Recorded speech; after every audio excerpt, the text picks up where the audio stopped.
On Vatsim UK, there's a system for top-down controlling. So the principle is pretty straightforward. If there's, let's say for example, there's no tower at a particular aerodrome, the controller above them, the approach controller, can be contacted and they will act as if they are a tower controller as well. You'd still call them radar or director, whatever their correct call sign is for their approach position, but you would ask them for things like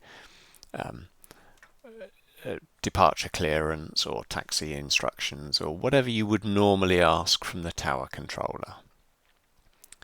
And if there's not an approach controller either, we have London control and Scottish control that cover the whole country.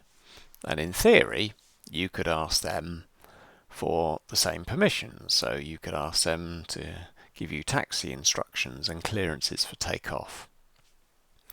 The reality is, of course, that if there aren't these controllers on, then these controllers can be pretty busy if they are looking after the whole country with all the IFR flights. And things aren't quite straightforward as this, are they? Because you probably know that below these guys there are a whole load of subdivisions.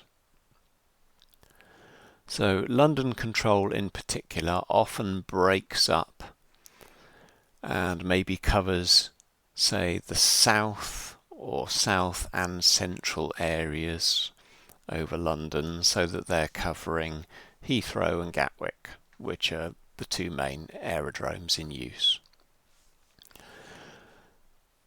So if there's no approach controller at your airfield, who do you ask if there's some of these guys on? Would they apply to you? How do you know who to talk to? And that is the issue, and it causes loads of confusion sometimes. There's a new bit of software out which will really help. I'll come on to that in a minute. But the best place to look initially is, so Vatsim UK sectors.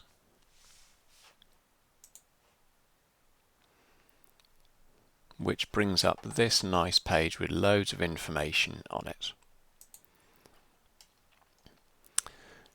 If you look in this section here, it's got some nice maps, and they show where the particular subdivisions are of the sectors, and it also marks the aerodromes that Vatsim concerns itself with. Now, I used to think that it was only if an aerodrome was in controlled airspace that you had to speak to a controller, but actually that's not the case. There are some aerodromes that are outside of controlled airspace, but in real life normally have a tower or an approach controller. And Vatsim, in theory, will also cover those aerodromes. However, clearly, looking after a big area like this, or the whole of the London area, for example, these controllers can be extremely busy. And so if you're outside of controlled airspace, although you should make contact with them either verbally or by sending them a private message on your pilot client, it may well be that they will just decline and say they're too busy, or if they're really busy, it might just be a simple reply that says monitor Unicom 122.8. Doesn't mean you've done anything wrong, it just means they can't help you out at that time. So you would then take off or do your landing at that aerodrome on Unicom, just keeping out of controlled airspace. So if you are flying in or out of one of these aerodromes, you can look on the map to see which sector would cover it. So let's say we're interested in flying out of Cambridge, which I think is this one here, Sierra Charlie. I'd make a note that London Central covers that, and then on top we've got London SC, so that's a combination of south and central. And then on top of that, we've got London. So I now know like the hierarchy of who I may need to talk to. Similarly, for Scottish control, we've got a little map here with the aerodromes that they cover and the subdivisions. And then just to confuse things further, the London TMA is split into different areas. So where was that aerodrome? Oh, we were looking at Cambridge is here. So I know that LTC Northeast would cover that, or if these two are put together it would be LTC North, or if this whole lot is put together it would be LTC Control. Confused yet? Yeah. Oh, also there's a division in Scottish Control, their TMA STC. There isn't a map of that, but it's got some text about it. There is some information up here about particular aerodromes and what controllers cover those in the same way that we've just looked at. Now, one thing that used to help was if you looked up a particular page on the Vatsim UK website. So if you search for Vatsim UK EGGD, for example, for Bristol, it would come up with the page, and if you scroll down underneath the charts, there used to be this nice little table here of the various controllers going up through the hierarchy and what frequencies they were on. And that was great because you could just grab a screenshot of that or write it down, and you knew everyone who might possibly cover that aerodrome. That doesn't seem to be the case anymore. They seem to have changed the website. So this is the current page for Bristol, and all of these extra little tables that were there have now gone, which is a shame because I think that was quite useful from a planning perspective. However, there's an excellent new website that's been set up, VAT Glasses, great for the UK at this stage. Don't think at the moment it covers anywhere else. So VAT Glasses, obviously you get special offers on spectacles if you search for the wrong thing here. So VAT Glasses UK, and here it is. Now there are lots of websites that show which controllers and where flights are on Vatsim, and they've all got their pros and cons. This one has some fairly standard features. It shows where the planes are, but in terms of the aerodromes, they only light up when a controller is covering them. So Cardiff, for example, here has lit up in bold letters, but all the other aerodromes down here that are not being covered are invisible. If you hover over the aerodrome, you get the ATIS, which is excellent, and at the top it tells you which controller is currently covering it. So Cardiff radar, and gives the frequency. Similarly, over in London, we've got some other ones. So this one's being covered by a tower controller, Gatwick Tower, got the frequency.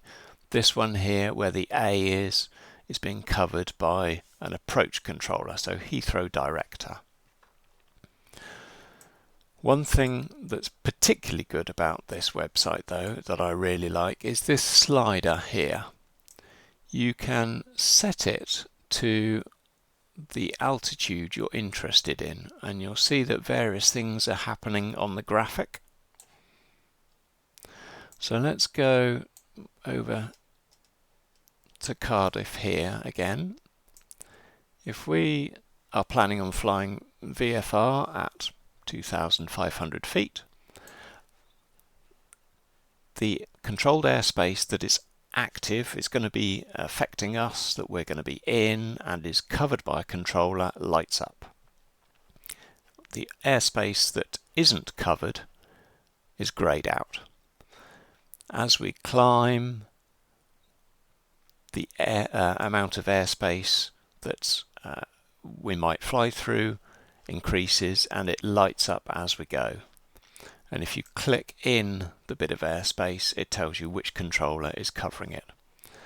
I don't really want to be doing stuff like this while I'm trying to fly though, so from a planning perspective, it's not so helpful as looking at a map, because you can't from this make a note of, let's say I wanted to fly into, I don't know, where was Cambridge? Cambridge over here.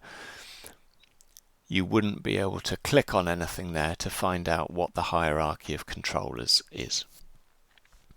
Also on the website, it's got a list of which airports are being covered, top down at the moment. And then at the bottom of the page, you just get a straightforward list of the controllers that are on, along with their call sign. So when you look on websites like Vatsim, you just see the app. And so often new people think that the controller there is called approach. So they might come on and say, hello, Gatwick approach. Actually, you can see that they have specific names. So Gatwick is a director, so is Heathrow. So this one here says Heathrow director, even though they've got app in their name. Stansted radar is the proper term for the approach controller there, and so on. So it's quite nice to find out what their proper name is.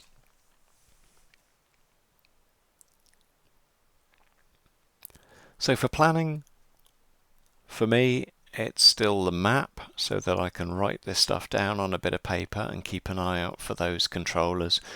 But definitely have this on in the background if I can, and keep looking at it just to see if there's any controlled airspace maybe I'm flying through that is covered by a controller that's popped up when I wasn't looking.